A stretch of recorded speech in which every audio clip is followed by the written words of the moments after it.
የጂፒኤስ ጃመሮች ያልመለሱትና የቻይና ቴክኖሎጂዎችን ያከሸፈው የዛሬው የመቀሌው የድሮን ጥቃት የህወሓት የቻይና ሰራሽ ጸረ ድሮን መከላከያዎች በሰከንዶች ውስጥ ተደምስሰዋል። ከፍተኛ አመራሮች በሚስጥራዊ ስብሰባ ላይ እያሉ ዛሬ በመቀሌ ከተማ ምን ተፈጠረ? በትግራይ ሰማይ ላይ ለ24 ሰዓታት የሚያንዣብቡ የአሰሳ ድሮኖች አሁንስ ምን እያደኑ ነው? ሙሉ ዝርዝር መረጃውን ይዘንላችሁ ቀርበናል። በቀዳሚነት እናስደምጣችኋለን። የሰላም በሩ ተዘግቷል። በኬንያ በህወሓትና በፌደራል መንግስት መካከል ይካሄዳል የተባለው ድርድር የውሃ ሽታ ሆኖ ሲቀር ህወሓት ያልተጠበቀና ስጋት የፈጠረ አዲስ ውሳኔ ይዞ ብቅ ብሏል። ከ4 ኪሎ ውጪ ሌላ መዳረሻ የለኝም ሲል በይፋ ያወጀው ህወሓት የፌደራል መንግስቱን ለመጣል ከሌሎች ኃይሎች ጋር የጀመረው ሚስጥራዊ ጥምረት የመጨረሻ ምዕራፍ ላይ መድረሱን አስታውቋል። የድሮንና የጄት ጥቃቶች ሰማዩን ባጨለሙበት በዚህ ፈታኝ ሰዓት ህወሓት ምን እያሴረ ነው? ከጀርባ ያሉ ያልተሰሙ ሚስጥሮችን ህወሓት ይፋ ያደረገውን ጥምረት ምንነትና የጦርነቱን አዲስ አቅጣጫ ይዘንላችሁ ቀርበናል። በስፋት እናስደምጣችኋለን። ለእናቴ አንድ ነኝ እባካችሁ አትግደሉኝ። በሳውዲ አረቢያ በረሃ ውስጥ ከሚሰማው የስቃይ ጩኸት ባሻገር በመላው ማህበራዊ ሚዲያ እንደ ሰደድ እሳት ሆኖ የተሰራጨውና ህሊናን ያደማው ያ አሰቃቂ የቲክቶክ የቀጥታ ስርጭት ወንድም በወንድሙ ላይ ያንን ያህል የጭካኔ ጥግ እንዴት ሊያደርስ ቻለ? በሪያድ የኢትዮጵያ ኤምባሲና ፖሊስ በወሰዱት እርምጃ በወንጀሉ ከተጠረጠሩት መካከል የተያዘው ግለሰብ ማን ነው? በዝርዝር እናስደምጣችኋለን። ጤና ይስጥልን ውድ የሸገር ጆርናል ቤተሰቦች፣ ቪዲዮን ላይክ በማድረግ ጀምሩት እያልን ወደ ዝርዝር ዜናዎቹ አለፈን። በዛሬው ዕለት ነሐሴ 14 2018 ከረፋዱ 5 ሰዓት ከ5 ደቂቃ ገደማ በመቀሌ ከተማ ዳዕሮ በተባለ ስፍራ ከፍተኛ መጠን ያለው የድሮን ጥቃት መፈጸሙን በከተማዋ ከሚገኙ ምንጮች የተገኙ መረጃዎች ያመለከቱ። በጥቃቱ ሳቢያ በከተማዋና በአካባቢው የሚገኙ ነዋሪዎችን ያስደነገጠ ከባድ የፍንዳታ ድምጽ የተሰማ ሲሆን ድርጊቱ በአካባቢው ከፍተኛ ስጋትና ውጥረት እንዲነግስ አድርጓል። ከመደበኛ የጠዋት እንቅስቃሴ ጎን ለጎን የተሰማው ይህ ድንገተኛ የድሮን ጥቃት በስፍራው ላይ ከፍተኛ የጭስ ደመና እንዲነሳ ማድረጉና ህዝቡም በፍርሃት ውስጥ እንደሚገኝ ከስፍራው የሚወጡ መረጃዎች ያረጋግጣሉ። የተለያዩ ምንጮች እንደጠቀሱት ከሆነ ጥቃቱ በተለየ መልኩ ያነጣጠረው በመቀሌ ከተማ ዳዕሮ ልዩ ስሙ ሰራዋት በተባለ ስፍራ በሚገኝ ወታደራዊ ይዞታ ላይ ነው።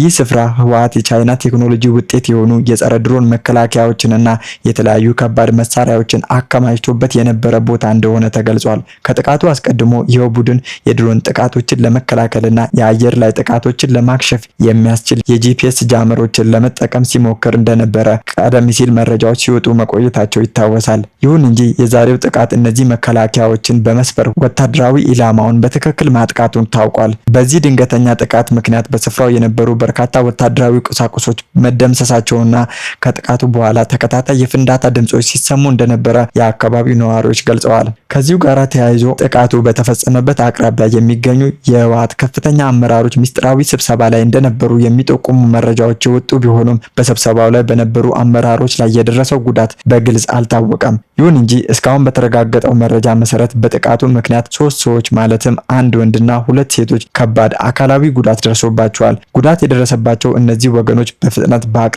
ወደሚገኝ ሕክምና ተቋም ተወስደው አስቸኳይ የሕክምና እርዳታ እየተደረገላቸው እንደሚገኝ ለማወቅ ተችሏል። ጥቃቱን ተከትሎ የተፈጠረው ከባድ ፍንዳታ ለአያሌ ደቂቃዎች የቀጠለ ሲሆን በዙሪያው የሚገኙ መኖሪያ ቤቶች ላይም ከባድ የስነ ልቦና ስጋት ፈጥሯል። የፌደራል መንግስት ከዚህ ቀደም የቀረቡትን የሰላም ጥሪዎች አልቀበልም ብሎ የተነሳውን የህወሓት ቡድን የጦር መሳሪያ አቅም ለማዳከምና ለህዝብ ደህንነት ስጋት የሆኑ ወታደራዊ ካምፖችንና የመሳሪያ ክምችቶችን ኢላማ ያደረገ እርምጃ እየወሰደ እንደሚገኝ ማስታወቁ ይታወሳል። ዛሬ በመቀሌ ከተማ ዳዕሮ አካባቢ የተፈጸመው ጥቃትም የዚሁ ስትራቴጂካዊ እርምጃ አካል እንደሆነ ተመላክቷል። በአሁኑ ወቅት በትግራይ ክልል አየር ላይ የፌደራል መንግስት የአሰሳ ድሮኖች ለ24 ሰዓታት ያህል ሳያቋርጡ አየር ላይ እየበረሩ አጠቃላይ እንቅስቃሴዎችን በመከታተል ላይ እንደሚገኙም ተጠቁሟል። ይህ የአየር ላይ አሰሳ ተጨማሪ ጥቃቶችን ለመከላከልና ወታደራዊ እንቅስቃሴዎችን ለመግታት ያለመ መሆኑ የተገለጸ ሲሆን የአካባቢው ሁኔታ አሁንም በከፍተኛ ውጥረት ውስጥ እንደሚገኝ ከመቀሌ ከተማ የተገኙ መረጃዎች ያመለክታሉ። የህወሓት የኮሚኒኬሽን ጉዳዮች ቢሮ ኃላፊ ዶክተር አብርሃም ሀጎስ በሰጡት ጋዜጣዊ መግለጫ ቡድኑ በኬንያ ይካሄዳል የተባለውን የሰላም ድርድር ሙሉ በሙሉ ውድቅ ማድረጉን አስታወቁ። ኃላፊው በማህበራዊ ሚዲያዎች የሚናፈሱና የትግራይን ልዑካን ወደ ኬንያ አቅንተዋል እንዲሁም አደራዳሪዎች ወደ ትግራይ ገብተዋል የሚሉ መረጃዎች ከእውነት የራቁ መሆናቸውን አረጋግጠዋል። እነዚህ የድርድር ወሬዎች የትግራይን ህዝብ ትግል ለማለሳለስ ሆን ተብሎ በጠላት የተቀነባበሩ የፈጠራ ወሬዎች ናቸው ሲሉም ተችተዋል። ህወሓት ከዚህ ቀደም ሲያነሳቸው የነበሩ የተፈናቃዮች መመለስና የጊዜያዊ አስተዳደሩን የመፍረስ ጥያቄ ወደ ጎን በመተው አሁን ላይ ዋነኛ ዓላማው የፌዴራል መንግስቱን መቀመጫ የሆነውን 4 ኪሎን መቆጣጠር መሆኑን በግልጽ አስታውቋል። የፌዴራል መንግስቱ ምዕራብ ትግራይን ለመስጠትም ሆነ ተፈናቃዮችን ለመመለስ ፈቃደኛ ቢሆንም አሁን ለድርድር ጊዜው መሽቷል በማለት ለሰላም ንግግሩ በሩ መዘጋቱን ኃላፊው አክለው ገልጸዋል። በዚሁ መግለጫ ላይ የፌዴራል መንግስቱ በትግራይ ላይ በድሮን እና በአንቶኖቭ አውሮፕላኖች የታገዘ ሙሉ ጦርነት መክፈቱን ዶክተር አብርሃም በጽኑ ከሰዋል። የፌዴራል ኃይሎች በቅርቡ በጀመሩት ጥቃት ያልተጠበቁና ሁለንተናዊ ኪሳራ ስለደረሰባቸው ይህንን ለመበቀል በማሰብ በንጹሃን ዜጎች ላይ ያነጣጠረ የድሮን ጥቃት እየፈጸሙ እንደሚገኙ ተናግረዋል። ይህ ድርጊት መንግስት የፕሪቶሪያውን ስምምነት በመጣስ ዳግም ጦርነት ማወጁን የሚያሳይ ነው ብለዋል። አሁን እየተደረገ ያለው ትግል አንድ ስርዓትን ከመጣል ባለፈ የመኖርና ያለመኖር የህልውና ጉዳይ መሆኑን ያሰመሩበት ኃላፊው የፌዴራል መንግስቱን ከስልጣን ለማስወገድ ከተለያዩ ኃይሎች ጋር የተጀመረው ስምምነት ወደ መጨረሻ ምዕራፍ ላይ መድረሱን እና በቅርቡም ይፋዊ መግለጫ እንደሚሰጥበት ጠቁመዋል። ይህንን ጥቃት ለመመከት የትግራይ ኃይሎች የሰው ኃይልና ሎጂስቲክስን በማመጣጠን እንዲሁም ግንባሩን እና ደጀኑን በማጠናከር ጠላት የሚፈጽመው ወረራ ለዘላቂው ለመቀልበስ በከፍተኛ ደረጃ እየሰሩ መሆናቸውን አስታውቀዋል። በተያያዘ የሟቹ ጠቅላይ ሚኒስትር አቶ መለስ ዜናዊ 14ኛ መታሰቢያ ዓመትን አስመልክቶ የእሳቸው የአመራር ጥበብና ህዝቡን ከፈተና የማውጣት ብቃት አሁን ላለው ፈታኝ ጊዜ እንደ ትልቅ ተሞክሮ በመውሰድ ትግሉን ከዳር ለማድረስ መጠቀም እንደሚገባ ተመላክቷል። በመጨረሻም የትግራይ ዲያስፖራ የዲፕሎማሲና የድጋፍ ማሰባሰብ ስራውን አጠናክሮ እንዲቀጥል ጥሪ የቀረበ ሲሆን መላው የትግራይ ህዝብ ብሔራዊ ትግሉን በመደገፍ በአጭር ጊዜ ውስጥ የትግራይን የራስን ዕድል በራስ የመወሰን መብት እውን እንዲያደርግ የኮሚኒኬሽን ቢሮ መልእክቱን አስተላልፏል። ከቅርብ ጊዜ ወዲህ በማህበራዊ ትስስር ገጾች ላይ በተለይም በቲክቶክ መንደር የሚታዩ አነጋጋሪና አስደንጋጭ ክስተቶች የብዙዎችን ቀልብ ከመሳብ ባሻገር የሀገራችንን ማህበራዊ እሴቶችና ሞራላዊ መሰረቶች እያናጉ ይገኛሉ።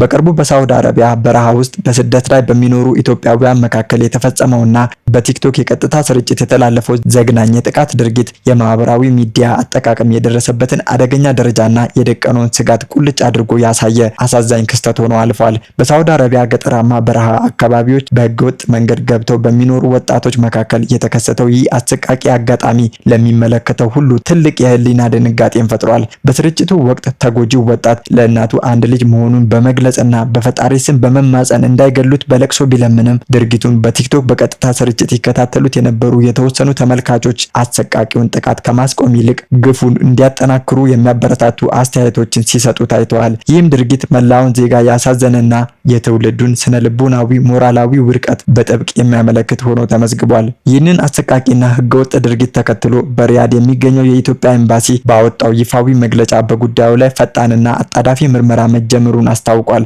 ኤምባሲው ከሳውዲ አረቢያ የፖሊስና የጸጥታ አካላት ጋር ባደረገው የተቀናጀ አሰራር በወንጀሉ ተሳታፊነት የተጠረጠረ አንድ ግለሰብ በቁጥጥር ስር ውሏል። ኤምባሲው አክሎም እንዳመለከተው ድርጊቱን የፈጸሙት በህገወጥ መንገድ ገብተው በበረሃ የሚሸሸጉና ቡድን ፈጥረው እርስ በእርስ የሚጋጩ አካላት በመሆናቸው ሌሎች ተሳታፊዎችን ለህግ ለማቅረብ ጥብቅ ክትትል እየተደረገ መሆኑንም አመላክቷል። የኢትዮጵያ ፌዴራል ፖሊስ ከኢንተርፖል ጋራ በመተባበር ወንጀለኞችን ለህግ ለማቅረብ ይሰራል ተብሎ ይጠበቃል። ኢትዮጵያውያን ከጥንት ጀምሮ ለሰው ልጅ ህይወት ትልቅ ክብር የሚሰጡ ጠንካራ ሃይማኖታዊ ስርዓት፣ ባህልና ማህበራዊ ትስስር ያላቸው ህዝቦች ናቸው።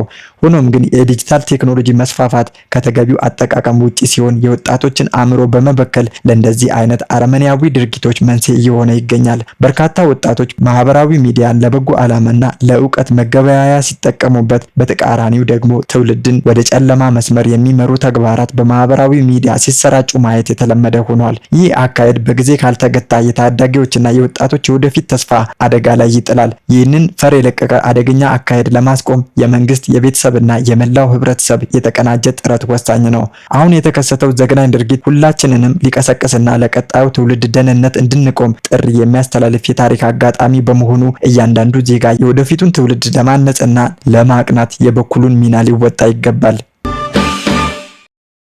ውድ አድማጭ ተመልካቾቻችን ለዛሬ ያሰናዳንላችሁ መረጃዎቻችን እኚህን ይመስሉ ነበረ። አብራችሁን ስለቆያችሁ ከልብ እናመሰግናለን።